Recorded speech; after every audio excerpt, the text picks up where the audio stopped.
আসসালামু আলাইকুম দর্শক, শুভেচ্ছা নিন আপনাদের সবাইকে স্বাগত জানাচ্ছি আজকের অনুষ্ঠানে। দর্শক, গুরুত্বপূর্ণ একটি বিষয় নিয়ে আমি একটু কথা বলতে চাই। আপনারা জানেন যে আজকে জাস্ট আমেরিকা 9 আগস্ট শুরু হলো, বাংলাদেশে 9 আগস্ট শুরু হয়েছে আরো আগে।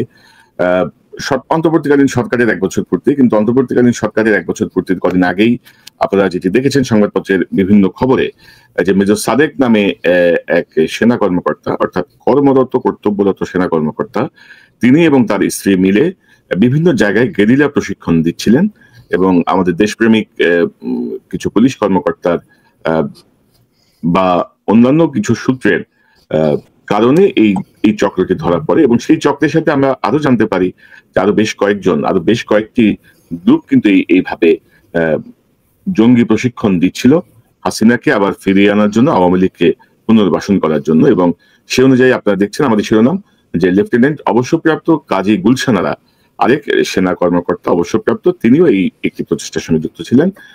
যিনি পালিয়ে গেছেন, তাকে ধরতে যাওয়ার সময় খবর পেয়ে পালিয়েছে, হয়তো দেশে কোথাও, হয়তো এখন লুকিয়ে আছে। তো সার্বিক এই পরিস্থিতিগুলো নিয়ে আমার সঙ্গে কথা বলতে যোগ দিচ্ছেন আপনাদের অত্যন্ত পরিচিত মুখ, সাবেক সেনা কর্মকর্তা মেজর সুমন আহমেদ। সুমন ভাই, আপনাকে স্বাগত জানাচ্ছি আজকের অনুষ্ঠানে। আপনি এই বিষয়টা নিয়ে খোঁজখবর রাখছিলেন, আপনার কাছ থেকে আমি মূলত শুনবো এটার বিস্তারিত। আপনাকে স্বাগত। অনেক রাত নিউ ইয়র্কে আপনি যোগ দিয়েছেন আমার সাথে। এই যে গুলশানের বিষয়টা দিয়ে আমরা শুরু করি নাকি সুমন ভাই? আসসালামু আলাইকুম। অবশ্যই সেটাই আপনার টপিক। তার আগে আমি একটু দুইজনের কথা না বললেই না। সেটা হচ্ছে গত সপ্তাহে আমাদের দুইজন বীর মুক্তিযোদ্ধা, একজন লেফটেন্যান্ট কর্নেল জিয়াউদ্দিন বীর প্রতীক এবং আরেকজন লেফটেন্যান্ট জেনারেল হারুন সাবেক সেনাপ্রধান, ওনারা ইন্তেকাল করেছেন। এখন লেফটেন্যান্ট কর্নেল জিয়াউদ্দিন উনি কিন্তু ওনার ব্যাপারে আসলে আমাদেরকে তেমন কিছু জানার সুযোগ দেওয়া হয় নাই।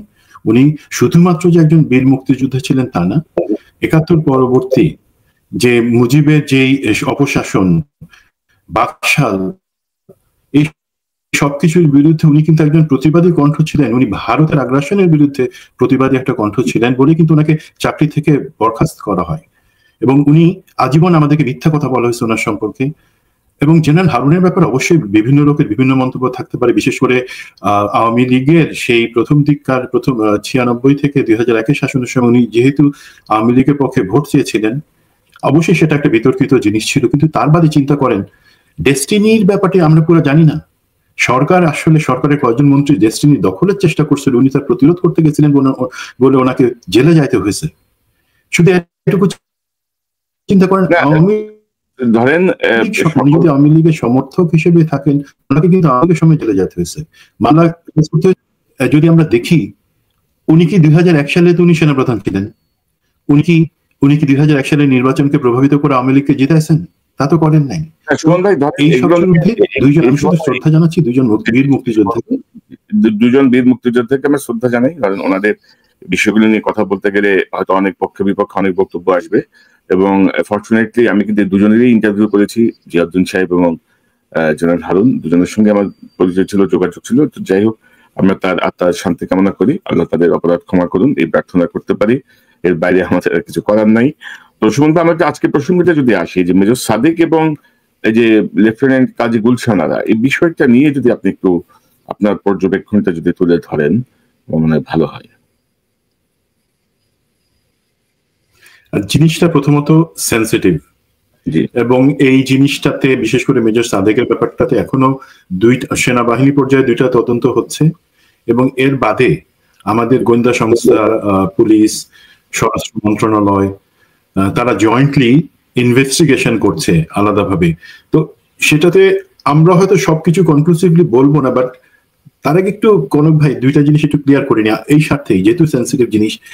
আমি কিন্তু আপনার দর্শকদের কমেন্ট, আপনার সব অনুষ্ঠান সেগুলো আমি পড়ি এবং এখানে কিছু কমেন্ট আসছে। একটা হচ্ছে যে আমরা দেশের লোকে জানে না, বাট বা দেশের পত্রিকা আসে না, আমরা কিভাবে এই খবরগুলো পাই, আপনাকে প্রশ্ন করে অনেকে।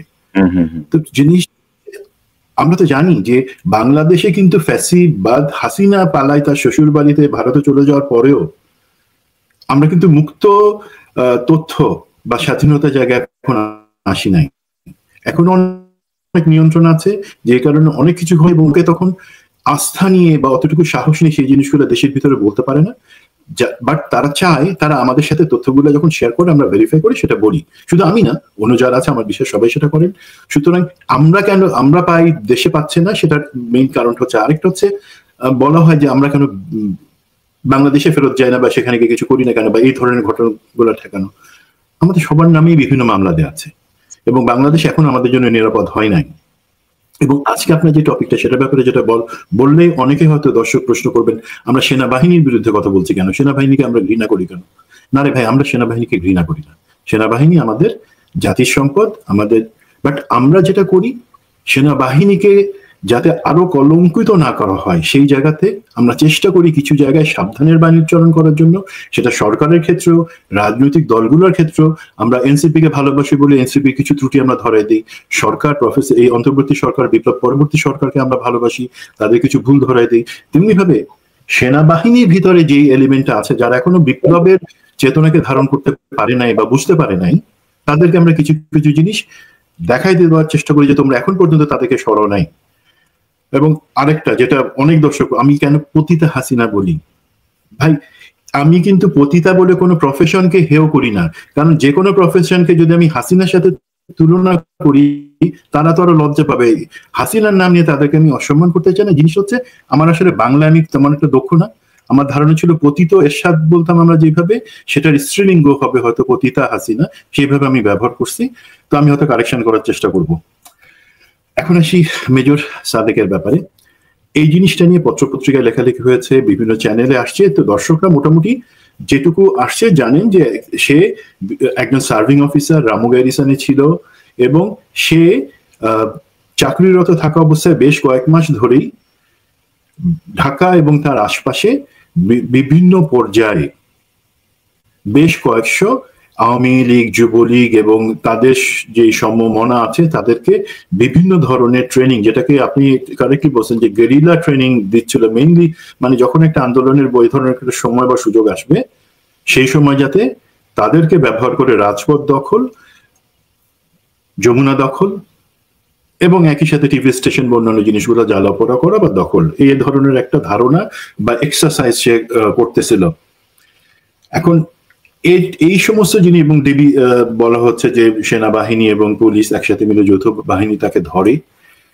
এর বাদে যে জিনিসগুলো অ্যাকচুয়ালি আসে নাই, সেই ব্যাপারে আমি একটু আলোকপাত করি। আমি আগে বলছি যে আমরা কিছু খবর পাই যেটা হয়তো সবাই আপনারা পান না। প্রথম কথা, মেজর সাদেক যে রামু গ্যারিসনে ছিলেন এবং ওনার বেসিক্যালি 7 মাস ধরে উনি এই সমস্ত প্রশিক্ষণ অথবা প্রস্তুতি সেগুলো একা চালাই যান নাই। সেগুলোর ক্ষেত্রে ওনার একটা রাজনৈতিক আওয়ামী লীগের দিক থেকে, ভারতের দিক থেকে একটা সমর্থন ছিল, সাপোর্ট ছিল এবং ওনার নিজের একটা উচ্চাকাঙ্ক্ষা ছিল।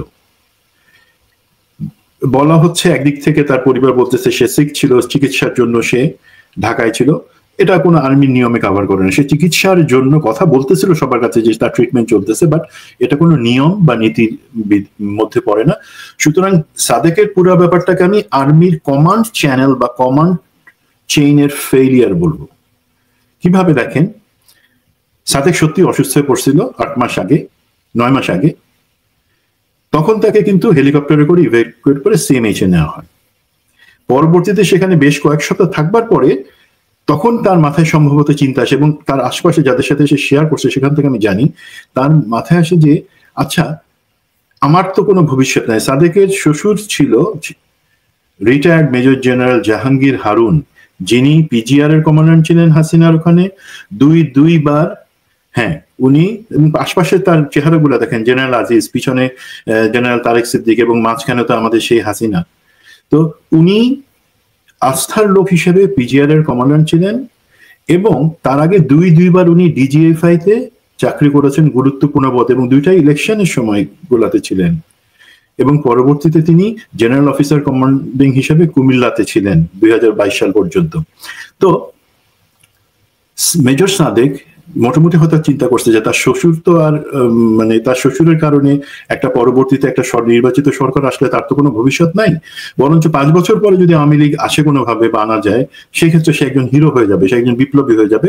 তার সহজ উপায় কি, যেহেতু তার সাথে আগে থেকেই কানেকশন ছিল মেজর সাদেকের সাথে, তার শ্বশুরের সূত্রে আওয়ামী লীগের বেশ কিছু নেতা, যার মধ্যে স্বরাষ্ট্রমন্ত্রী কামাল আছে, জাহাঙ্গীর কবির নানক আছে, দেন আছে বিপু এমপি মিনিস্টারে ছিল মনে হয়, এবং অসীম কুমার উকিল, এদের সাথে ওর ভালো কানেকশন ছিল।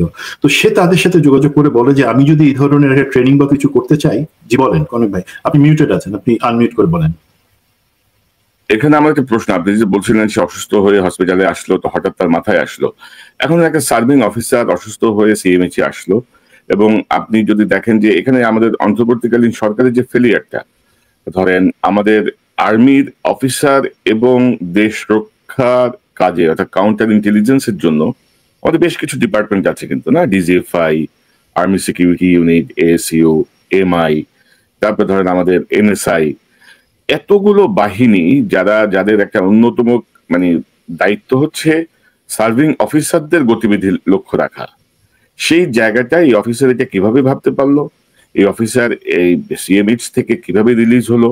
সিএমএইচ এর নাম লিখিয়ে যদি সেই কাজগুলো করে, এখানে টোটাল যে কমান্ড ফেলিয়ার, বা আপনি কি এটার জন্য কি আমাদের DGFI, ASU, MI,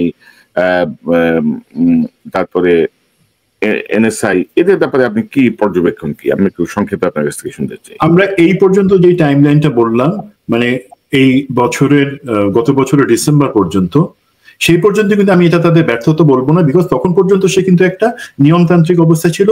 combined military হসপিটালে সে চিকিৎসা নিচ্ছে, সরকার মানে আর্মির নিয়ম অনুযায়ী নিচ্ছে। তার মধ্যে সে কিন্তু এদের সাথে যোগাযোগ করে যখন সে একটা বললো যে ঠিক আছে এই ধরনের কিছু করতে পারলে আমাদের সাপোর্ট থাকবে, কর্মীরা থাকবে, সবকিছু, দেন সে একটা তারপরে যে খেলাটা শুরু করলো, অবশ্যই আমি সেখানে আমাদের গোয়েন্দা সংস্থার শুধু ব্যর্থতা বলবো না, বলবো যে চরম ভাবে তাদের ভিতরটা যে অ্যাকচুয়ালি ধসে পড়তেছে সেটার একটা এক্সাম্পল। আর একই সাথে কমন চ্যানেলে কিভাবে হচ্ছে দর্শক বুঝতে পারবেন, সেটা হচ্ছে যখন সে আওয়ামী লীগের এই ভারতে পালায় থাকা ইঁদুরগুলার কাছ থেকে সে একটা আইডিয়া পেল যে হ্যাঁ তাহলে আওয়ামী লীগ উপকৃত হবে এবং সেও একটা হিরো হয়ে যাবে, তখন সে তার যে ইউনিট অধিনায়ক আছে তার ইউনিটে, সেই ইউনিট অধিনায়কের কাছে বললো যে আমার এই সিএমএ চিকিৎসাতে আমার হবে না, আমার কোনো উন্নতি হবে না, আমি বাইরে চিকিৎসা করতে চাই, আমাকে ছুটি দেন। এখন তার ইউনিট অধিনায়ক যে ছিল সেও আবার পিজিআরে, প্রেসিডেন্ট গার্ড রেজিমেন্টে, সাদেকের শ্বশুর জেনারেল জাহাঙ্গীর হারুনের আন্ডারে কাজ করছে। তো সাদেক অ্যাকচুয়ালি বেসিক্যালি ছিল একটা রোগ টাইপের, সে ক্ষমতার দাম দেখায়, তো সিনিয়র জুনিয়র মানতো না, কোনো প্রোটোকল মানতো না, আদেশ মানতো না। তো তার অধিনায়ক, ইউনিট অধিনায়ক বুঝে গেল ওরে তো ছুটি দিতে হবে, যেটা সে করলো, তাকে প্রথমে 1 মাসের প্রিভিলেজ লিভ দিল, এবং তারপরে পরবর্তী তার অধিনায়কের জিনিসটা বলতেছি, আরো অ্যাডভান্স পরের বছরের ছুটি, এবং তারপরে 11টা ছুটির যে সার্টিফিকেট সেগুলো সাইন করে তাকে 10 দিন করে আরো 110 দিন ছুটি দেখালো। এটা আর্মির শৃঙ্খলা, নিয়ম এবং ছুটি দেওয়ার যে পলিসি তার সম্পূর্ণ ব্যতিক্রম। শুধুমাত্র এই কারণে যে কোনো একজন অফিসার বা সেদিন একবার চাকরি চলে যাওয়াটা মিনিমাম, যে তাকে সে ইউনিটে হাজির হচ্ছে না, তাকে এই জিনিসটা জানানোর কথা উপস্থিত, এবং তাকে ডেজার্টার ঘোষণা করার প্রস্তুতি সম্পন্ন করার কথা, তা না করে সে তাদেরকে, সেই অফিসারকে ছুটি দেখায় গেল, যদিও সে জানতো এটা সম্পূর্ণ অন্যায়।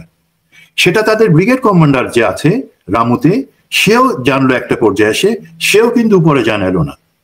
দেন ওখানে যে ফিল্ড ইন্টেলিজেন্স ইউনিটের আছে, ডিটাচমেন্ট আছে, তারা জানতো, তারা ভিতরে ভিতরে স্যার ওকে আনবার ব্যবস্থা করে, নাহলে কিন্তু আমাকে আর্মি হেডকোয়ার্টারে যেতে হবে, এই ধরনের খেলা খেলে গেল।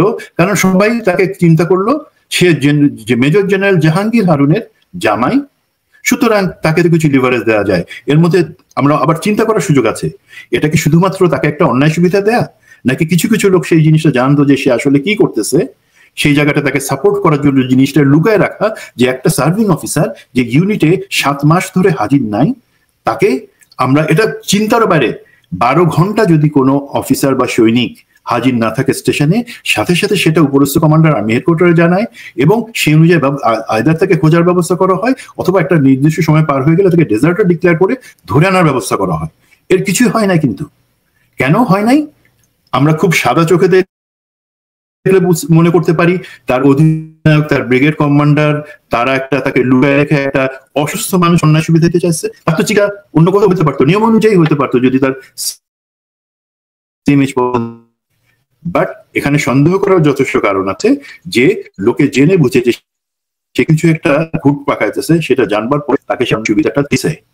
এই সুযোগটা নিয়ে সাদেক দিনের পর দিন অসুস্থতার কথা বলে সে কিন্তু এই বিভিন্ন ধরনের প্রোগ্রাম অর্গানাইজ করার সুযোগ পেয়ে গেল।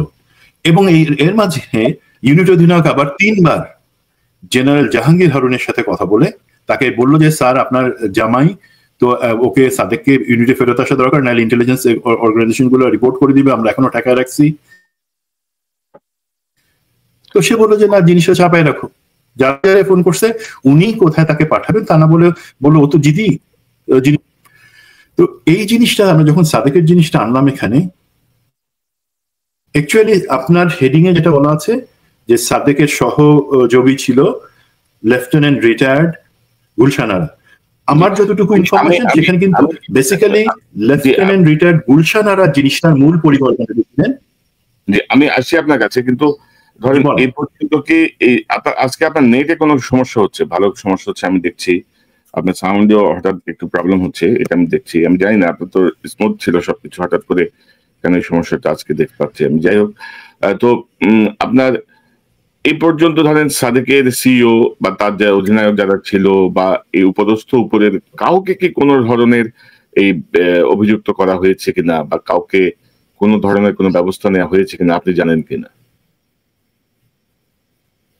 জি, সেনাবাহিনী থেকে 2টা তদন্ত হচ্ছে। একটা হচ্ছে যে সাদেকের ব্যাপারে সাদেক কি করছিল সেটা, আর আরেকটা হচ্ছে যে এই যে কিভাবে এই জিনিসটা সেনাবাহিনী দাবি করতেছে যে কিভাবে উপর পর্যন্ত আসলো না, কিভাবে লুকায় রাখা হইলো যে একটা অফিসার, ফিল্ড অফিসার, কারদের ব্যর্থতা বা কাদের ষড়যন্ত্রের কারণে সেই লুকায় লুকায় এত কিছু করার। তো এই 2টা তদন্ত হচ্ছে। এর বাদে আমি আপনাকে বলে রাখি, এখানে কিন্তু সেনাবাহিনী বা অন্যান্য গোয়েন্দা সংস্থা থেকে আরো বেশি অ্যাক্টিভলি কাজ করতেছে এখানে আমাদের ডিবি এবং এসবি এই জায়গাটাতে, এবং ইনফ্যাক্ট একটা জয়েন্ট সেলে এই কাজটা করা হচ্ছে। এবং এখানে কোনো জিনিস লুকায় রাখার আর কোনো সুযোগ নাই।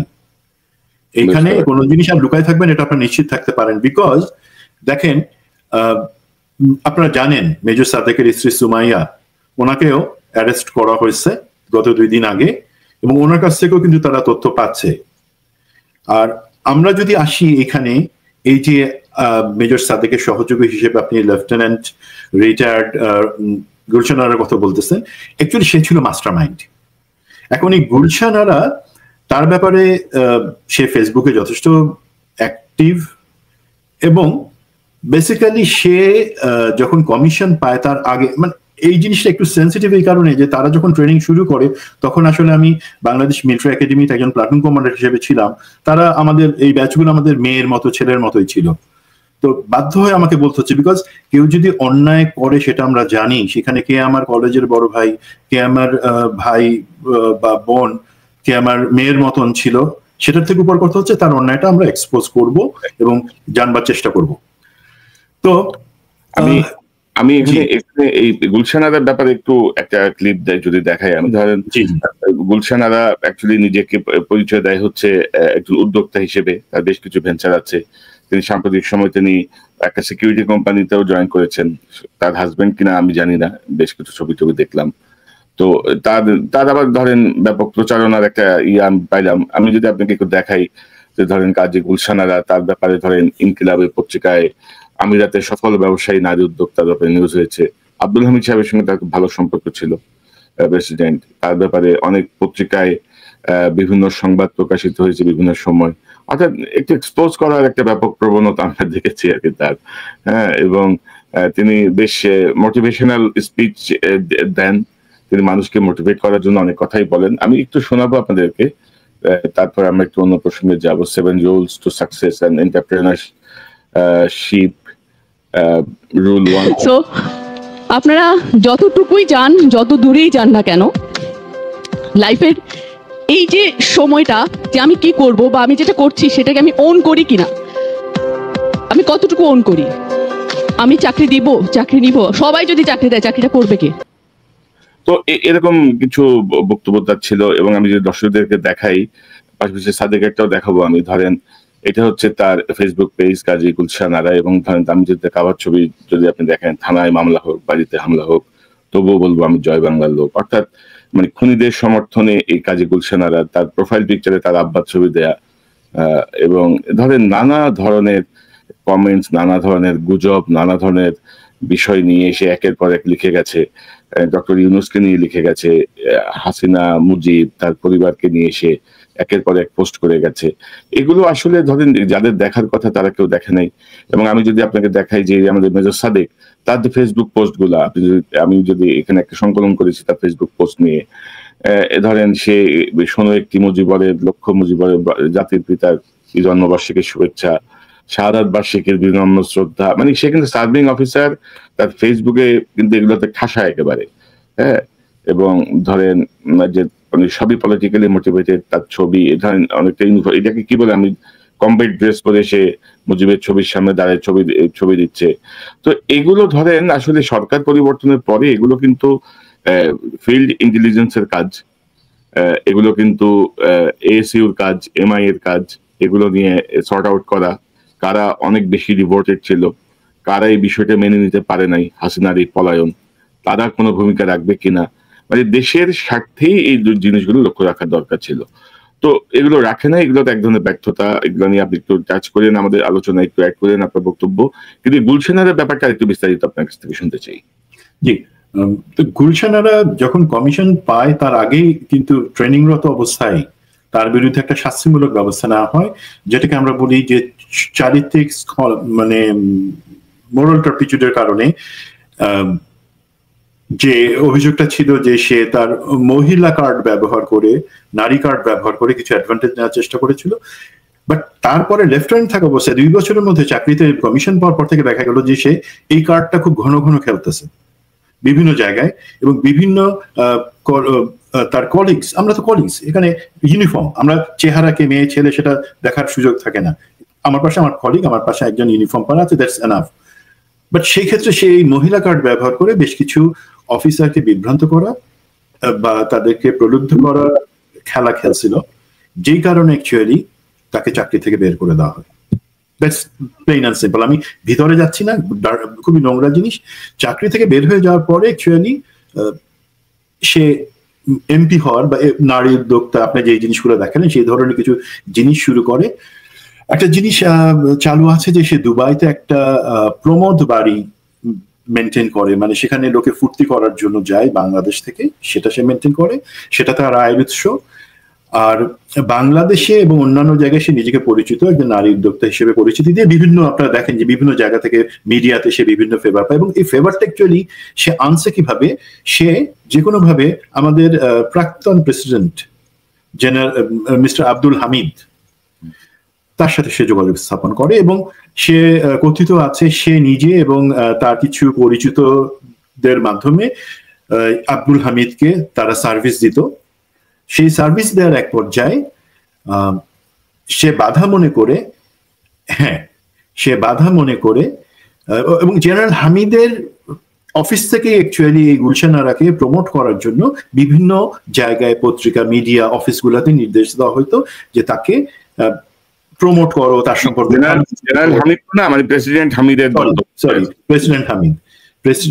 প্রাক্তন প্রেসিডেন্ট হামিদের অফিস থেকে এই জিনিসগুলো করা হতো, এবং সে এই ফেভার গুলো নেওয়ার ক্ষেত্রে অত্যন্ত দক্ষ ছিল, কিভাবে সেই জিনিসটা বের করতে হবে। এবং আপনারা দেখবেন যে তার ছবিগুলাতে, যে কোনো ছবি একটি গ্যাদারিং এ আশপাশে পুরুষরা তার পাশে ফ্লক করে আছে, বা রানী মৌমাছি তার পাশে সৈনিক মৌমাছি ঘুরঘুর করতেছে, এই ধরনের একটা তারা, এবং সে জানতো যে সে এই কাজটা করতে পারে ভালো, সেটাই সে কাজে লাগাইতো। এবং এই পর্যায়ে সে ইভেন আমাদের একজন প্রাক্তন এমএসপি বা মিলিটারি সেক্রেটারি টু প্রেসিডেন্ট, তাকে সে ফাঁসায় দিয়ে তাকে চাকরিচ্যুত করে। আমি ঘটনার সত্য মিথ্যায় যাব না, বাট অতটুকু বুঝি যে তার মতন একজন সিনিয়র অফিসারকে ফাঁসাই চাকরি থেকে বের করা, সেটা জেনারেল হামিদ এবং শেখ হাসিনা বা তারেক সিদ্দিকের ব্লেসিং ছাড়া সম্ভব না। তাদেরকে সে স্যাটিসফাই করেই সে এই কাজটা করে। এর বাদেও সে অনেক অফিসারকে বিপদে ফেলার চেষ্টা করে বিভিন্ন সময়, তার স্বার্থ উদ্ধারের জন্য, ব্ল্যাকমেইলিং এর জন্য। তো এইটুকুর ব্যাপারে লোকে জানতো, যেই কারণে ইভেন জেনারেল আজিজের মতন লোক বাধ্য হয়ে তাকে ক্যান্টনমেন্টে পিএনজি করে, পার্সোনা নন গ্রাটা, মানে তুমি ক্যান্টনমেন্টে অবাঞ্ছিত। দেখেন এই মহিলা সে অবাঞ্ছিত ঘোষণা করার কয়েকদিনের মধ্যে আবার প্রেসিডেন্ট হামিদের কাছে গিয়ে এবং হামিদকে দিয়ে আমাদের পতিত হাসিনাকে বলে সেই পিএনজি রিমুভ করায় জেনারেল আজিজের উপর প্রেশার দিয়ে যে না, ওকে পিএনজি করা যাবে না। তো তার এত ইনফ্লুয়েন্স ছিল। এবং এই পর্যন্ত কিন্তু আমাদের জুলাই আন্দোলন পর্যন্ত আমরা মোটামুটি যারা খোঁজ খবর রাখতো যে জানতো যে তার একটা ইনফ্লুয়েন্স আছে এবং সে আওয়ামী লীগের ভিতরে ভালো লোককে নাচাইতে পারে এবং অ্যাক্টিভ করতে পারে। তো এখন যে লোকে তার এইটুকু কার্যক্রম বা 2 নাম্বারই সেটা জানবার পরে যেটা অ্যাকচুয়ালি হলো, সে নানকের সাথে এবং আমাদের যে জেনারেলরা পালাই গেছেন, যে 6 জন জেনারেল নামে ওয়ারেন্ট ইস্যু হয়েছিল, যারা তাদের একজন কিন্তু দুবাইতে আছেন। নানক এবং সে একজন জেনারেল তাকে সেখানে মেন্টরিং করে এবং বুঝাই দেয় কাজগুলা। বিশেষ করে সেই পলাতক জেনারেল, উনি বেসিক্যালি এই লেফটেন্যান্ট রওশন আরার হ্যান্ডলার হিসেবে আছেন, যে তাকে অ্যাসাইনমেন্ট দেয়া কি করতে হবে, তুমি যাও বাংলাদেশে যাও 2 মাস থাকো, আবার আসো 2 মাস যাও, এসে ফিডব্যাক দাও। তো এইভাবে কিন্তু রওশন আরাই বেসিক্যালি এই যে এমন 3-4টা টিম, নামটা ভুল হচ্ছে, গুলশান আরা, সরি গুলশান আরাকে এইভাবে 3-4টা টিম ম্যানেজ করে এবং তাদেরকে দিয়ে সরকারের বিরুদ্ধে শুধুমাত্র উস্কানিমূলক কথাবার্তা বলা না, তাদেরকে এইভাবে ট্রেন করা যাতে তারা যে কোনো একটা পরিস্থিতিতে ডাক দিলে পরে সবকিছু অচল করে দিয়ে সরকারকে ফেলে দিতে পারে। মানে তাদের বিশ্বাস, তারা তো আসলে 24 দেখে নাই বা বুঝে নাই, তাদের বিশ্বাস এইভাবে কিছু করলে আওয়ামী লীগের হাতে অস্ত্র দিলে বোধহয় সে অস্ত্র ব্যবহার করতে পারে। তাদের কাছে তো অস্ত্র ছিল, জুলাই শেষেও তো অস্ত্র ছিল, আগস্টের প্রথমে অস্ত্র ছিল, সে অস্ত্র ছেড়ে তো তারা ইন্ডিয়াতেই পালাই গেল, তাই না? তাহলে ধরেন, আমি তো জানি যে এই গুলশান আরার সাথে কিন্তু আরেকটা টিম ছিল, অর্থাৎ 3টা টিমের খবর আপনিও পেয়েছেন, আমিও পেয়েছি। তো গুলশান আরা পালালো কিভাবে? তাকে তো ধরার একটা অভিযান বা চেষ্টা হয়েছিল। গুলশান যখন কারা বা আরেকটা টিমে কারা আছে? আরেকটা টিমে আমার জানা মতে একজন জুনিয়র কমিশন অফিসার, তার সাথে একজন নন কমিশন অফিসার, এবং আনফরচুনেটলি তারাও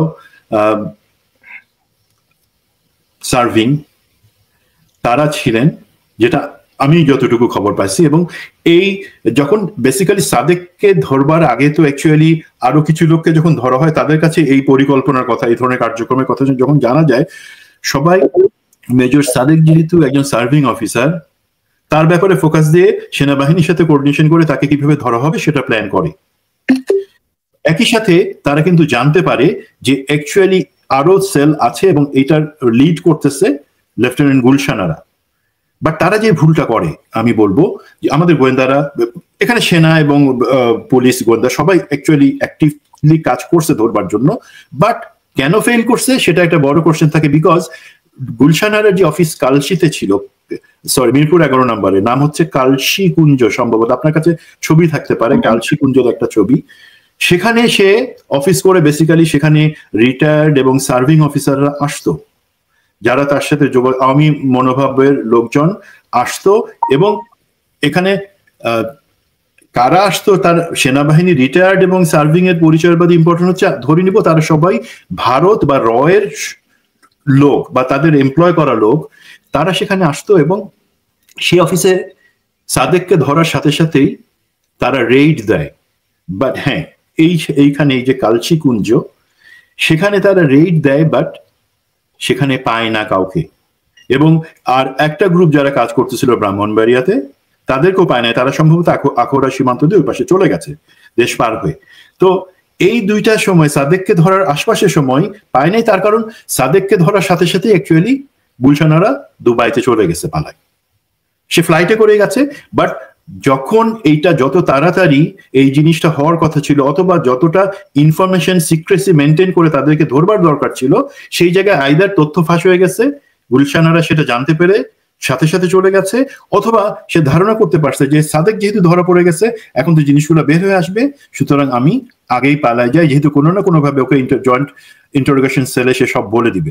তো এইভাবে মিস হয়ে গেল যে সাদেককে ধরা হয়েছে, তার স্ত্রী সুমাইয়া তিনিও পুলিশ কাস্টডিতে আছেন, ইন্টারোগেশনে আছেন গতদিন থেকে।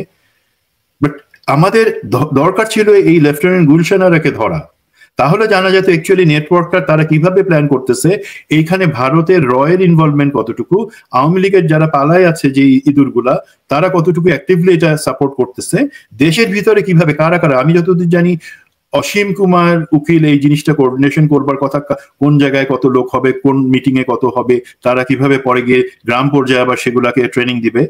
সেগুলো আমরা জানতে পারতাম। বাট গুলশানারা যেহেতু চলে গেছে, আমাদের পক্ষে সেটা সম্ভব না। তো আমার বিশ্বাস আছে কোনো না কোনো ভাবে তাকে আমরা ধরে আনতে সমর্থ হবে, এবং তদন্ত কিন্তু এখনো চলতেছে। আমি কনক্লুসিভ কিছু বলতেছি না, তারা হয়তো আরো ভয়ঙ্কর কিছু জানতে পারে তদন্ত টিম, তখন ইন্টারপোল আছে, সেই সুবাদে তারা ব্যবস্থা নিতে পারবে। না, তবে আমি একটু কনফিউজিং খবর পেলাম, কেউ কেউ বলছে যে উনি পালাইতে পারে নাই, হয়তো আপনার ঢাকাতে কোথাও লুকিয়ে আছে। আপনি জানেন যে আওয়ামী লীগের এখন অনেকেই ক্যান্টনমেন্টের বিভিন্ন আশ্রয় আছে, তো তাকে আশ্রয় দেওয়ার তো লোকের অভাব হবে না আর কি। তো সেই জায়গাটাই আসলে মূল কনসার্ন। এবং এইটা কি হবে আসলে, দেখেন মানে কত বড়, এত রক্তপাতের পরে, এত কিছুর পরেও আওয়ামী লীগের যে পরিকল্পনা, এবং সেখানে তাদেরকে সহযোগিতা করছে আমাদের সার্ভিং কিছু কর্মকর্তা, আমাদের সার্ভিং কিছু কি বলবো মানে দায়িত্বশীল লোকজনদের যে ভূমিকা আমরা দেখছি আর কি। তো এখন করণীয় কি, মানে অর্থাৎ তাও তো ভালো যে দেশপ্রেমিক কিছু মানুষ এখনো কাজ করেন, মানে পুলিশে, আমাদের সেনাবাহিনীতে, আমাদের এনএসআইতে, যাদের প্রতিষ্ঠাকে ধরা সম্ভব হলো, তাই না? যদি না ধরা যেত, আমি বলবো না কিছু, আমি বলবো আমাদের অধিকাংশই যারা আছে নিরাপত্তা বাহিনীতে, সামরিক বাহিনীতে, তারা মেজরিটি হচ্ছে তো তারা ভালো কাজ করবেন বলে সে প্রশিক্ষণ এবং শপথ নিছেন। আমি বলবো অল্প কিছু আছে উপরের দিকে যারা সেই ভালো কাজগুলোকে নষ্ট করার জন্য কাজ করতেছে, এবং কোনোভাবেই আমাদেরকে সেটা দিবেন। এখন সমস্যাটা শুধু এইখানে না, দেখেন আমরা কিছু কিছু অফিসার বা জেনারেল যারা এখনো চাকরিতে আছে, মেজর জেনারেল কবির যে এমএসপি ছিল, শেখ হাসিনা এমএসপিএন ছিল, শেখ হাসিনার মিলিটারি সেক্রেটারি ছিল, দেন মেজর, সে কিন্তু আয়নাঘরেরও একই সাথে ডিরেক্টর ছিল এই সিটিআইবি। আবার মেজর জেনারেল সার্ভার যে আয়নাঘরের দায়িত্বে ছিল এবং একই সাথে এই গুম খুনের সাথে জড়িত, সে কিন্তু এখন টিবোর্ডে চাকরিরত। মেজর জেনারেল কবির সেও চাকরিতে আছে, সে কিন্তু একটা কমান্ড করতেছে school of infant and tactics. Then general Amin আনসারের যে ডিজি ছিল, যে ইনফ্যাক্ট আনসারের যে 5 আগস্ট পরবর্তী যেই একটা ঘুট পাকানোর চেষ্টা যেটার পিছনে ছিল, সেও কিন্তু সে পররাষ্ট্র মন্ত্রণালয় যদিও দেওয়া হচ্ছে, সে কিন্তু চাকরিরত। তো এই ধরনের আরো লোকজন আছে, যেমন retired major general brigadier general Moazzem, brigadier general Sajed 25 long করছে, তারা একই করছে। তারা কিন্তু এই ঘুটগুলা পাকাইতেছে, এবং যেই তথ্য আছে অবশ্যই সেটা কর্তৃপক্ষ বের করবে যে এই যে মেজর সাদেক এবং লেফটেন্যান্ট গুলশান আরার যেই কার্যক্রম এবং পরিকল্পনা, সেটার সাথে এই যে অফিসারগুলোর নাম আমি বললাম, major general Kabir, major general Sarwar, major general Amin, এদের যোগাযোগ ছিল, তারা জানতেন যে এই ধরনের জিনিসগুলো হচ্ছে। এবং অ্যাকচুয়ালি তাদের বিরুদ্ধে আমরা যতদিন পর্যন্ত এই স্বৈরাচারের শিকড় শুদ্ধ না উঠাইতে পারবো, এরা তো শিকড় হিসেবে রয়ে গেছে, আমরা তো উপরেরটা কাটছি বা সেটা পালাই গেছে, শিকড় গুলো তো এখনো রয়ে গেছে, সেটা তারা তো আগাছা না, তারা তো যেটা বলা হয় বিষ বৃক্ষ শিকড়, তারাই এখন দেশের ভিতরে থেকে এগুলা উস্কানি দেওয়া, কোঅর্ডিনেট করা এবং সেনাবাহিনীকে আরো কলঙ্কিত করার সেই কাজগুলা করে যাচ্ছেন, করে যাবে। এবং আমাদের সেনাবাহিনীর যে লিডারশিপ, তাদেরকে তো আমি দোষ দিব কেন তাদেরকে ব্যবস্থা নেওয়া হয় নাই। একই সাথে আমি প্রফেসর ইউনিসের সরকারকে বলবো যে দেশের প্রতিরক্ষা মন্ত্রী তো আপনি প্রফেসর ইউনিস, একই সাথে আপনার একজন নিরাপত্তা উপদেষ্টা আছে, আপনারা কি করতেছেন? ডিজিএফআই এর আপনাদের ডিজিএফআই হচ্ছে প্রধান উপদেষ্টা এবং নিরাপত্তা উপদেষ্টার সংস্থা, এটা আর্মির কোনো সংস্থা না। আপনারা কেন ডিজিএফআই ডিজিকে বলতেছেন না যে দেখো এমন জিনিস হয়ে যাচ্ছে, আমরা জানতে পারছি না? ঘটনা ঘটার পর তো পত্রিকায় খবর দেয়, ডিজিএফআই তো আর একটা পত্রিকা না, তার কাজ হলো আগে থেকে ঘটনাটা সম্পর্কে জানা, সেটা আটকানো, সে তাদেরকে অ্যাসেস করতে হয়, সিচুয়েশন অ্যাসেসমেন্ট জানাতে হয়। আপনারা কেন ডিজিকে দেখে বলতেছেন না যে আমাদেরকে এই ব্যাপারে অ্যাসেস করে দিবে আগামী 3 মাসের জন্য, বা কোন কোন বড় ঘটনা আছে? আপনারা তো বলেন নাই। আপনারা কেন জেনারেল ওয়াকারকে বলতেছেন না যে জেনারেল ওয়াকার এইখানে বসে কনক স্যার কষ্ট করে, ইলিয়াস কষ্ট করে, পিলাকি কষ্ট করে গলা ফাটাই দিতেছে, শুধু একটা কথা বলতেছে যে ভাই এই ইউনিফর্মটাকে, আর্মিটাকে কলঙ্ক মুক্ত করো, এই সহজ কাজ আপনারা করতেছেন কেন? আমরা এই কথাগুলো বারবার বলছি যে যত সময় যাবে লোকে কিন্তু টেনে হিচড়ে বের করবে। স্বাভাবিক যে বিচার হওয়ার কথা সেখানে যদি সেটা না করেন, সেই বিচারের কাছে তাদেরকে সমর্পণ না করেন, যেটা দেখা যাবে যে দিন যত যাবে লোকে কিন্তু সেই সমস্ত জিনিস খুঁজে বের করবে, অপমান করে প্রত্যেককে বাড়ি পাঠাবে, জেলে ভরবে। এবং আমাদের জন্য উত্তরোত্তর যে বিপদ, এই ধরনের মেজর সাদেক, লেফটেন্যান্ট গুলশান আরা, এদের মতো লোকজন কিন্তু আমাদেরকে প্রতি মুহূর্তে শান্তিতে থাকতে দেবে না। ষড়যন্ত্র করে যাবে। আরেকটা বিষয় আমি একটু অ্যাড করি, আপনি প্রথমে বলছিলেন বা এখনো বললেন যে ধরেন যে বিষয়গুলো ধরেন আমরা তো ধরেন 10,000 মাইল দূরে বসে কিন্তু দেশপ্রেমিক মানুষের কারণেই আমরা অনেক তথ্য পাই। এই মানুষগুলাই মনে করেন যে বাংলাদেশের মিডিয়া বা বাংলাদেশের কোথাও বলে এই তথ্যগুলো সামনে আসবে না, তারা চান যে বিষয়গুলোর সামনে আসুক। এখন ধরেন এই সাদেককে যারা শেল্টার দিল, এই সেনাবাহিনীর ইউনিফর্ম পরে সেনাবাহিনীর পদধারী কর্মকর্তা যারা সমর্থন দিল বা উস্কানি দিয়ে এই কাজটা করালো, এই খবরটা যখন ওয়ার্ল্ড মিডিয়ায় গেল বা ওয়ার্ল্ডের বিভিন্ন বড় বড় অর্গানাইজেশন বলেন, জাতিসংঘ বলেন, পশ্চিমা বিশ্বের যেই দপ্তরগুলো আছে দপ্তরগুলো যখন গেল, যখন তারা দেখলো যে একটা সার্ভিং সেনা কর্মকর্তা একটা গেরিলা প্রশিক্ষণ দিচ্ছে সিভিলিয়ানদের আনরেস্ট ক্রিয়েট করার জন্য, তা আমাদের সেনাবাহিনীর সম্মান কি বাড়লো? আমাদের সেনাবাহিনীর অবস্থান কি আরো সংহত হলো? তাকে সেনাবাহিনী পুরো কোশ্চেন মার্কের মধ্যে আসলো। আপনি একবারে সঠিক কথা তো বলছেন, কারণ সেটা হচ্ছে কি, এটা নিয়ে আমার জেনারেল ওয়াকারের সাথে এবং তার সাথে লোকজনের সাথে বেশ কয়েকবার কথা হয়েছে। উনি তোমরা কেন সেনাবাহিনীর বিরুদ্ধে লাগছো, সেনাবাহিনীর তোমরা গৌরবে কালি লাগাইছো। আমার কথাটা এক্স্যাক্টলি এখন আর বলার দরকার হয় না, এখন ওনারা কিন্তু দেখতে পাচ্ছেন যে আমাদের কথা ছিল যে আমরা তো চাচ্ছি যে এই গৌরবের সংস্থা এটা তার গৌরবের জায়গায় থাকুক। মাত্র অল্প কিছু লোককে, যারা আমি বলবো না যে তারা বিচারের আগে বলবো না তারা দোষী, বাট একটা সাধারণ ধারণা আছে তারা কি করছে, সে অনুযায়ী তাদেরকে আপনি আইনের আওতায় বিচারের আওতায় ছেড়ে দেন, তখন কিন্তু সেই একটা ছোট এবং ন্যায্য কাজ সেটা করলে পরে কিন্তু এই আর্মির গৌরবটা বাড়বে। তার বিপরীতে আপনি যেটা বলেন কমে যাবে। আরেকটা জিনিস বলি, আমি তো বেশ কয়েকটা অনুষ্ঠানে, কর্নেল শামসের সাথেও 2টা অনুষ্ঠানে আমি আলাপ করছি যে যারা বঞ্চিত অফিসার, রিটায়ার্ড, যাদেরকে বিভিন্নভাবে অন্যায়ভাবে চাকরি থেকে বহিষ্কার করা বা তাদেরকে প্রমোশন দেওয়া নেই, তাদের ব্যাপার। আমি এখন সার্ভিং অফিসারদের কথা বলি, যারা চাকরি করতেছেন এখনো, বাট শেখ হাসিনার গত 15 বছরে তাদেরকে বিভিন্নভাবে মিথ্যা অভিযোগে, এই বিশেষ করে জেনারেল জিয়া উল আহসান, খুনি জিয়াউল আহসান এবং অন্যান্য জেনারেলদের বিরুদ্ধে কথা বলা, তাদের অন্যায় আদেশ না মানার কারণে তাদেরকে শাস্তি দেওয়া হয়েছে। এই সরকার বা এই সেনাপ্রধানের কি সেটা উচিত ছিল না যে এই যে প্রমোশন, 2টা প্রমোশন বোর্ড হয়ে গেল 24-এর এবং 25-এর, সেখানে সেই বঞ্চিত অফিসার বা সেই যাদেরকে পিছাই দেওয়া হয়েছে, প্রমোশন দেওয়া হয়নি, চাকরি থেকে চাকরি শেষ হয়ে যাচ্ছে, তাদের প্রতি সুবিচার করা। কারণ তারা হাসিনার বিরোধী ছিল, বাট তারা হাসিনা বিরোধী ছিল এটা দেশের লোক তাদের প্রতি শুভকামনা রাখতেছে। আনফরচুনেটলি আমার কাছে কেন জানি মনে হয় জেনারেল ওয়াকার, আমি কিন্তু আপনার সম্পর্কে খারাপ কিছু বলতেছি না, আমি চাই আপনার ভালো। আপনার কি একবারও মনে হয় না যে এই অফিসারদের প্রতি ন্যায় বিচার করার এখনই দায়িত্ব? বাট কেন আমরা এমন একটা গন্ধ পাচ্ছি যে আপনারা বরঞ্চ তাদেরকে অনেক অপছন্দ করেন বলে এই বোর্ডে তাদেরকে কনসিডার করেন নাই? জেনারেল ওয়াকার, আপনি বোর্ডের মধ্যে বলে দিলেন যে না না তাদের কোনো আমি রিকনসিডার করবো না, একজন জেনারেল জিয়াউল হাসান হোক বা যেই হোক, সেই তাদের থেকে পানিশমেন্ট খাইছে, আমি কেন একজন জেনারেলের পানিশমেন্ট আমি রদ করব?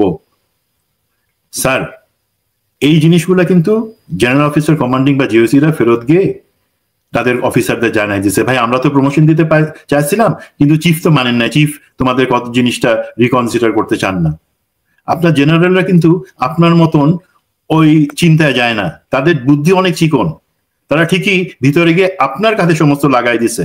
তো কার ভালো হইলো স্যার? আর বড় কথা আমার একটা ছোট্ট এটা দাবি, কেন এই যে অফিসার যারা হাসিনার সময়, আমরা না হয় ঠিক আছে আমাদেরকে বাধ্য হয়ে জেলে পাঠাইছে, তারপর আমরা এখানে প্রাণ বাঁচানোর জন্য চলে আসছি, কিছু দর্শক কমেন্ট করতেছে আমরা পালায় আসি, ভাই পালায় নাই, আমরা গেলে পরে এয়ারপোর্ট ক্রস করার আগে আমাদের লাশ ফেলে দিবে। তো এখন এই অফিসারদেরকে আপনি যখন বঞ্চিত করে রাখেন, আমাদের কাছে দেশবাসীর কাছে মেসেজটা কি যায়, যারা বিপ্লবের পক্ষে ছিল তাদেরকে আপনি পছন্দ করেন না, তো এই মেসেজটা দিবেন না স্যার, আপনার ভালোর জন্যই বলতে। এবং ভাই আমি আপনার সঙ্গে জাস্ট একটু যোগ করি, আপনি যদি না করতে পারেন, আপনি যদি বিপ্লবের চেতনাকে না ধরতে পারেন, না বুঝতে পারেন, আপনার এই দায়িত্বে থাকারই দরকার নেই। আপনি এই দায়ভার নিয়ে আপনি কাউকে রক্ষা করতে পারবেন না। যারা জনগণের উপর গুলি চালিয়েছে, যারা হাসিনার নির্দেশে গুমখুন করেছে, আপনাদেরকে রক্ষা করতে পারবেন না। অন্তত জুলাই মাসে ছাত্র জনতার সাথে যেভাবে পেশাজীবী সাধারণ মানুষ, মাদ্রাসার ছাত্র, গৃহবধূ, মানে বাড়ির কাজের লোক সবাই মিলে যেভাবে রাস্তায় নেমে আসছিল, মানে গুলি তো আপনারা কম করেন নাই, তাই না? গুলি কম করছেন, গুলি তো কম করেন নাই। এখন নানাভাবে আপনারা মহান সাজার চেষ্টা করতেছেন। আমরা জানি না কেউ কোথায় কি হয়েছে, আপনার কে নির্দেশ দিচ্ছে, কোথায় কি হয়েছে আমরা তো জানি।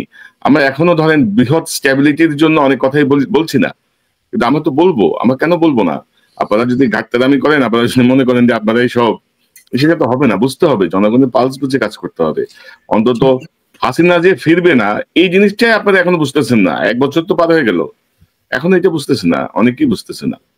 জি কোনো ভাই, এক্ষেত্রে আমি একটা জিনিস বলি যে আমাদের সরকারের ক্ষেত্রে সরকার একটা কথা এখন বেশ চালু আছে যে, এবং দু একজন বলেও ফেলছে যে সরকার কি সেনাবাহিনীকে ভয় পাচ্ছে বা সেনাবাহিনী কি সরকারকে ভয় দেখাচ্ছে। আমার মনে হয় এমন কিছু না।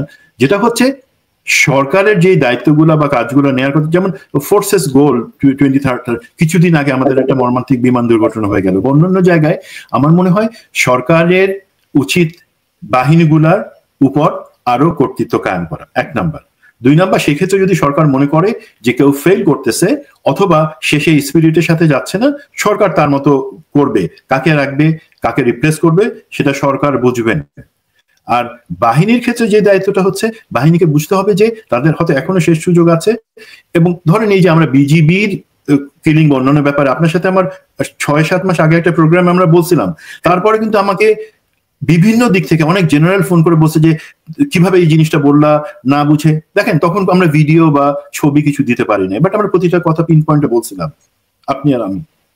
আজকে সেই একই জিনিস হচ্ছে। তখন আমরা সাবধান করছিলাম যে তোমরা এত বড় মুখ করে এত চাপাবাজি করো না, লোকজনকে মিথ্যা বলো না, শুধুমাত্র মাফ চেয়ে নাও লোকে। কারণ সেনাপ্রধান আজকে যদি কর্নেল রেদওয়ানকে একটা সামান্য শাস্তি দিয়ে মাফ করে দিতে পারেন বা চান, সেটা কতটুকু ন্যায্য বলেন? মাফ করলে কে করবে? শহীদদের পরিবার, আহতদের পরিবার, তারা মাফ করবে, উপরে আল্লাহ আছেন। বাট আমি আপনি তাদেরকে লঘু শাস্তি দেওয়ার কি এখতিয়ার রাখি? বা তাদেরকে শাস্তি না দিয়ে, দেখেন যে পদায়ন কিভাবে হচ্ছে। আপনার একটা গত অনুষ্ঠান আমরা বলছিলাম, ভালো অফিসাররা, বিপ্লবের পক্ষের অফিসাররা কোনো জায়গা ভাত পাচ্ছে না, whereas বিপ্লবের বিপক্ষে যারা যারা আইনঘর বানাইছে, যারা আদেশ দিয়ে গুলি করে আমাদের জনগণকে হত্যা করছে, তারা হয় শপথে আছে অথবা এখনো চাকরিতে আছে। এইটা আমরা কিভাবে মিলাবো? আমি এই জিনিসটা মাননীয় সেনাপ্রধান জেনারেল ওয়াকার আপনাকে জিজ্ঞাসা করছি, দর্শকদের বিবেচনার জন্য আমি বলতেছি যে আপনি একটু মিলায় আমারে বলেন তো, দেশে আসলে কি আমরা কি বিপ্লব ব্যর্থ হওয়ার একটা জায়গার দিকে সবাই নিয়ে যেতে চাইছেন আমাদেরকে? সেটা তো হবে না। বিপ্লবের জন্য কোনো নেতা, কোনো পলিটিক্যাল পার্টির দরকার নাই। আমাদের জনগণ সেই বিপ্লব আনছে একবার, এখন আমরা শিখে গেছি লেসনটা। অত আশাবাদী হইল না যে কয়েকজনকে লোভ দেখায় যে তোমরা নেতা তোমরা এই পাবা ওই পাবা, লাভ হবে না। জনগণ ঠিকই সময় মতো রাস্তায় নেমে আসবে, ঝাড়ু দিয়ে দিবে, পুরো ঝাড়ু দিয়ে। আর ধরেন আমি তো এক্ষেত্রে ধরেন অন্তর্বর্তীকালীন সরকারে যে মুরব্বী সরকার যেটা হয়েছে আর কি, মুরব্বী সরকারের তো দায় কম না, কিন্তু এরা বোধহয় ওই অতীতের বুড়াদের মতো ইউনিফর্ম দেখলে ডরায় আর কি, আর্মির ইউনিফর্ম দেখলে ভয় পায়। আরে ভাই, তোমাদের দায়িত্ব কি?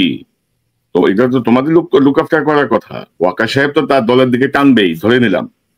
মানে আপনি দেখেন না, শুধু তো সেনাবাহিনী না, নৌবাহিনীরও একই অবস্থা, বিমান বাহিনীরও অবস্থা আরো খারাপ। আমি কয়েকটা পোস্ট দিয়েছি, আমি তো খোঁজ খবর নিচ্ছি তো, মানে 3 বাহিনী সমান তালে। সেনাবাহিনী যেহেতু সামনে থাকে এই জন্য সেনাবাহিনী আলোচনাটা বেশি আসে, কিন্তু ভেতরে কিন্তু নৌবাহিনী বিমান বাহিনীর অবস্থা আরো খারাপ কিন্তু। এবং প্রমোশনেও একই অবস্থা, একই হাল হকিকত চলতেছে সব। এবং এই সরকারের দায় হচ্ছে এখানে 1 নম্বরে, আর ডক্টর ইউনূসের দায়, নিরাপত্তা উপদেষ্টার দায়, এদের দায় সবচেয়ে বেশি। এদের কোনো ডাইরেক্টিভস তো নাই। আপনারা ডাইরেক্টিভস যদি দেন, জেনারেল ওয়াকার বা 3 বাহিনী প্রধান যদি না মানে, আপনারা বলেন পাবলিকলি। আপনারা যদি ডরান তাহলে কেমন হবে ভাই? আপনারা যদি ডিসিশন নিতে না পারেন তাহলে কিভাবে হবে, তাই না? আপনারা এরকম কিছু বলেছেন, আমরা কিন্তু জানি না এখন পর্যন্ত। আমি কোন একটা জায়গায় আলাপ করে একটা ফোরামে, এবং ইনফ্যাক্ট আপনি জানেন যে আমাদের একটা ছোট গ্রুপ আছে যেখানে রাজনৈতিক ব্যক্তি, যেখানে ব্যবসায়ী, অন্য অনেকে সবার স্টেক হোল্ডার আছে। তো একটা জিনিস আমরা একটা সিনারিও খুঁজে 3টা ভিন্ন হয় যে আমরা কি চাই, তার বিপরীতে বাস্তবে কি ঘটতে যাচ্ছে, অথবা সব থেকে বিপজ্জনক কি হতে পারে, যেটা আমরা বলি যে desired, most likely and most dangerous.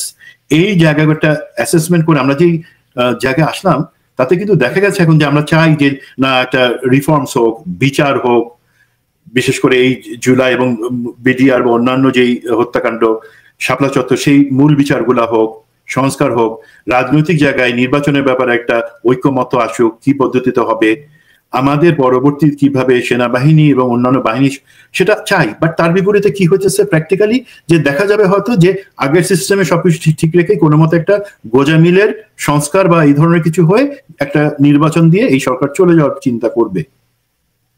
R dangerous যে জিনিসটা অ্যাকচুয়ালি যখন আমরা এই যে মেজর জাহিদ এবং লেফটেন্যান্ট গুলশান আরারদের অ্যাক্টিভিটি গুলা দেখতে পাই, তখন কিন্তু মোস্ট ডেঞ্জারাস যে অপশনটা বা রাস্তাটা হয়তো আছে সেটা কি, সেখানে কিন্তু তারা চায় যে একটা ক্যাওস অ্যানার্কি, যেখানে কেউ আর তখন মনির হায়দারের মতন মীর জাফর তো কোনো পশুর নাম না, একটা মানুষেরই নাম ছিল।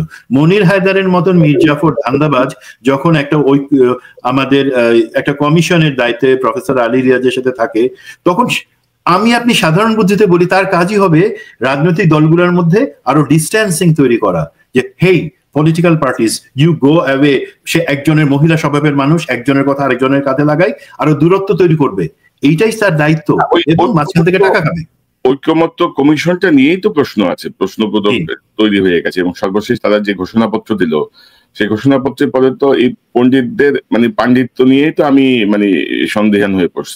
এখন আপনি যদি সরকার প্রধান হয়ে বা আপনি যদি একজন উপদেষ্টা হয়ে মনে করেন যে মনির হায়দারকে আমি এই জুলাই ঘোষণা লিখবার ড্রাফট করবার দায়িত্ব নিলাম, তো ঘোড়ার ডিমই পারবে, আর শুকরের পেট থেকে তো তার বাচ্চাই বের হবে। তো মনির হায়দার, সেই আপনার ধারণা আছে কিনা জানি না, আমি 4 দিন ধরে ড্রাফট পাচ্ছিলাম এবং লাস্ট ড্রাফট পর্যন্ত আমি কনফার্ম যে সেটা মনির হায়দার লিখছেন। জুলাইতে তার কি কন্ট্রিবিউশন ছিল এবং তার জুলাই পরবর্তীতে বাংলাদেশে গিয়ে 2 পয়সা কামানো ছাড়া এবং এই নিউ ইয়র্কে থাকতে 2 পয়সা কামানো ছাড়া তার আর কি কাজ ছিল না। গা বাঁচানো একটা ঘোষণাপত্র দেয়া এবং ঐক্যমত্য কমিশনের নামে এটা একটা কি বলবো, এটা কি জুলাই বিপ্লবটাই যদি উপদেষ্টা পরিষদ না বুঝতে পারে, জুলাই বিপ্লব যদি কমিশনের লোকরা না বুঝতে পারে, তো তাদেরকে আমরা কিভাবে বোঝাবো? তো এগুলো নিয়ে আরো বিস্তারিত কাজ আসবে। বাট আমরা আবারও ধন্যবাদ জানাই যে মেজর সাদেক এবং তার স্ত্রী আটক হয়েছে। একটি প্রচেষ্টাকে ভণ্ডুল করা গেছে, কিন্তু এর মধ্যে তারা আসলে কতটুকু প্রশিক্ষণ দিয়েছে, কোনো অস্ত্রের যোগান দিয়েছে কিনা, কোনো ব্লু প্রিন্ট তারা তৈরি করেছে কিনা, সেই জায়গাগুলো নিশ্চয়ই আমরা চাইবো কোনো ধরনের যেন কি বলবো লুকোচুরি খেলা না হয় আর কি, কোনোভাবে যেন কোনো ঘটনা ঘটতে দেওয়া না হয়। আপনি যেটি বলছিলেন যে একটা গ্রুপ যাচ্ছে এনার্কি তৈরি হোক, এনার্কি তৈরির মাধ্যমে পরিবেশটা আরো ডাউন হয়ে যায়, তখন যেন তৃতীয় পক্ষ আরো সুবিধা নিতে পারে। যারা খুন করেছে জুলাইতে, যারা হাসিনার পদলেহন করেছে, সেই জাতীয় লোকজন যেন আবার মাথা চাড়া দিয়ে উঠতে পারে। আপনার অনুষ্ঠানের শেষের দিকে সুমন ভাই আপনার শেষ মন্তব্যটা শুনতে চাই। আমার আশা আছে সেনাপ্রধান, আমি আপনাকে অনুরোধ করে বলতেছি, কোনো খারাপ ভাষা না, আপনি আপনার জায়গাটা পরিষ্কার করেন এবং আপনি বোঝা উচিত যে আপনার 1 কদম ডানে ঘন হয়ে চল, আপনি 2 কদম 3 কদম দরকার হলে সেই রাইট সাইডে আপনি আসবেন। এবং এই যে অবস্থা, এখানে আমরা অনেকের চিন্তার মাঝে একটা জিনিস, সেটা যদি কখন সুযোগ হয় আমাদের পরবর্তী একটা অনুষ্ঠানে বলবো, সেটা আগে একটু বলে রাখি। আমি সরকারের রাইট যে চ্যানেলস আছে বা যারা এটার জন্য দায়িত্বপ্রাপ্ত তাদের সাথে কথা বলে একটা প্রস্তাবনা দিচ্ছি, সেটা হচ্ছে আমাদের যুবক যারা আছেন, ছাত্র, তাদের জন্য যে বেসিক মিলিটারি ট্রেনিং সবার জন্য, সেটা কোনো আইনের ব্যর্থ হবে না, কোনো খরচ হবে না, সেটার কিভাবে সম্ভব হয় এবং সেটা কি লাভ, কেন সেটা আমাদের জন্য দরকার। আমাদের মতো একটা তৃতীয় বিশ্বর দেশ, ভঙ্গুর অর্থনীতির দেশ, সেখানে সবার জন্য সামরিক প্রশিক্ষণ, সেটা শুধু সামরিক না, অন্য অনেক লাভ আছে, সেটা নিয়ে আলাপ করছি। যদি আমরা কোনো গুড রেসপন্স পাই সরকারের দিক থেকে, আমার আশা আছে আপনার অনুষ্ঠানে আমরা সেটা নিয়ে বিস্তারিত আমরা এটা নিয়ে আগেও আলোচনা করছি। আমাদের মাহমুদ ভাই, উনিও বেশ কয়েকবারই প্রসঙ্গটা এনেছেন। পৃথিবীর বিভিন্ন উন্নত সকল রাষ্ট্রে কিন্তু এই জিনিসটার একটা উদ্যোগ আছে, কিন্তু আমেরিকা, লন্ডন, সব জায়গাতে কিন্তু আছে, যেটা বেসিক মিলিটারি ট্রেনিং। তো এখন দেখা যাক, আমি মনে করি যে আমরা একটা বড় একটা বিপর্যয় থেকে প্রাথমিকভাবে ঠেকানো গেছে। এখন বাকিটা নির্ভর করছে তদন্ত কমিটিতে যারা আছেন তারা কতটুকু অনুরাগ বিরাগের ঊর্ধ্বে উঠে এটা সঠিক তদন্ত করে কার্যকর পদক্ষেপ নেবেন, তার উপরে নির্ভর করবে। মেজর সুমন আহমেদ, আপনাকে অসংখ্য ধন্যবাদ। ধন্যবাদ আপনাকে এবং দর্শকদের। আসসালামু আলাইকুম। নিশ্চয়ই আমরা আবারও কথা বলবো নিকট সময়ের মধ্যে। অনেক ইস্যু আছে, এগুলো নিয়ে আপনার সঙ্গে অনেক বিষয় নিয়ে কথা হয়েছে, আসতো সামনে আমরা আরো কথা বলবো। আপনাকে অসংখ্য ধন্যবাদ। দর্শক, এতক্ষণ যারা অনুষ্ঠান শুনলেন, নিশ্চয়ই আপনার এই আলোচনার মর্মার্থ উপলব্ধি করতে সক্ষম হবেন। মেজর সাদেক, লেফটেন্যান্ট কাজী গুলশান আরার মতো এরকম অনেকেই আছে, অনেক অন্ধ, কি বলবো, যাদের মনের মধ্যে আওয়ামী ধর্ম বিরাজিত, যাদের কাছে গুলি করে মানুষ হত্যা করা মানে হচ্ছে মানে বাংলাদেশ বিরোধী শক্তিকে গুলি করে হত্যা করা, যারা কথায় কথায় কি বলবো ভারতের তাবেদারি করে, যারা কথায় কথায় পার্শ্ববর্তী রাষ্ট্রের প্রেসক্রিপশনে চলে, এই জাতীয় লোকের সংখ্যা কম না। এবং 1 বছর পার হয়ে গেল, আনফরচুনেটলি আমাদের মুরব্বী সরকারও কোনো পদক্ষেপ নেয়নি। আমাদের যাদের পদক্ষেপ নেওয়া দরকার ছিল, যারা শেষ পর্যন্ত অংশ নিয়েছিল, আমাদের সেই প্রতিরক্ষা বাহিনীর শীর্ষ ব্যক্তিরাও কিন্তু এর সঙ্গে আন্তরিকভাবে যোগ দেয় নাই। আন্তরিকভাবে যোগ দিলে এইসব সাদেক বা গুলশানারা এত সাহস পেত না, এত সাহস পাওয়ার কোনো প্রশ্নই ওঠে না।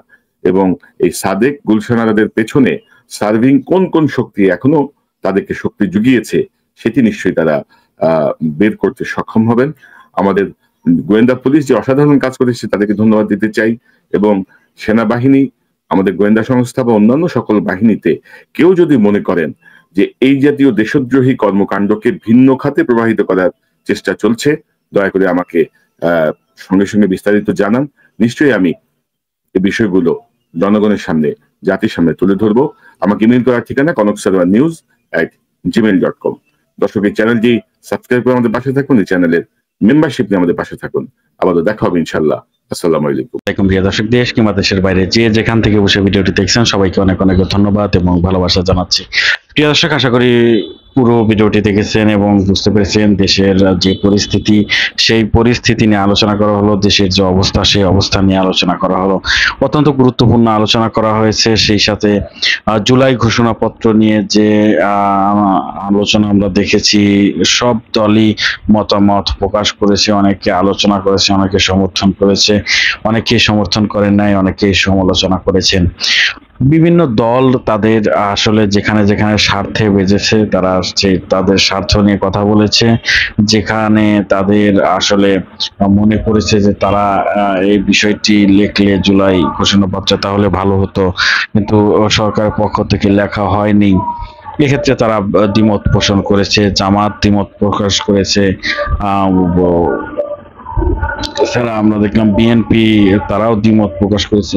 নানাভাবে এই বিষয়টি নিয়ে কাজ করা হচ্ছে, নানাভাবে এই বিষয়টি জুলাই ঘোষণাপত্র নিয়ে কথা বলা হচ্ছে। আমরা দীর্ঘ একটি লাইভ ভিডিও দেখে আসলাম। এখানে বাংলাদেশের অনেক গণ্যমান্য ব্যক্তিবর্গ উপস্থিত ছিলেন, সঞ্চালন করলেন আমাদের সবার প্রিয় নেত্রী, প্রিয় উপস্থাপিকা হাসিনা আক্তার আপু। তিনি খুব সুন্দরভাবে উপস্থাপনা করলেন, আমরা তার ভিডিওটি দেখে আসলাম। বাংলাদেশের মানুষ 5ই আগস্টে যা ভেবেছিল তা কি আসলেই হয়েছে? আসলে কিন্তু হয়নি। বাংলাদেশের মানুষ চেয়েছিল মানুষের স্বাধীনতা, চেয়েছিল বাংলাদেশের মানুষ যেন তাদের বাক শক্তি ফিরে পায়, দেশে যেন চাঁদাবাজি না হয়, দেশে যেন শান্তি ফিরে আসে। শেখ হাসিনা 16টি বছর যেভাবে মানুষকে অবরুদ্ধ করে রেখেছিল, যেভাবে তাদের মুখের ভাষাকে কেড়ে নিয়েছিল, তা যেভাবে সাংবাদিকতাকে কেড়ে নিয়েছিল, সাংবাদিকতাকে দাসত্বে পরিণত করেছিল, সেখান থেকে মানুষ যেন মুক্তি পায়। আসলে কি পেয়েছে? এই 1টি বছরে আমরা কি পেলাম? চাঁদাবাজ, সন্ত্রাস, দুর্নীতিবাজ, দখলদার আরো বেড়ে গেছে আগের চেয়ে বেশি। প্রিয় দর্শক, জুলাই ঘোষণাপত্র এবং আজকের এই লাইভ ভিডিওটি দেখে আপনাদের কেমন লাগলো অবশ্যই কমেন্টে জানাবেন। সবাই ভালো থাকবেন, সুস্থ থাকবেন। ভিডিওটি শেষ করছি। আসসালামু আলাইকুম।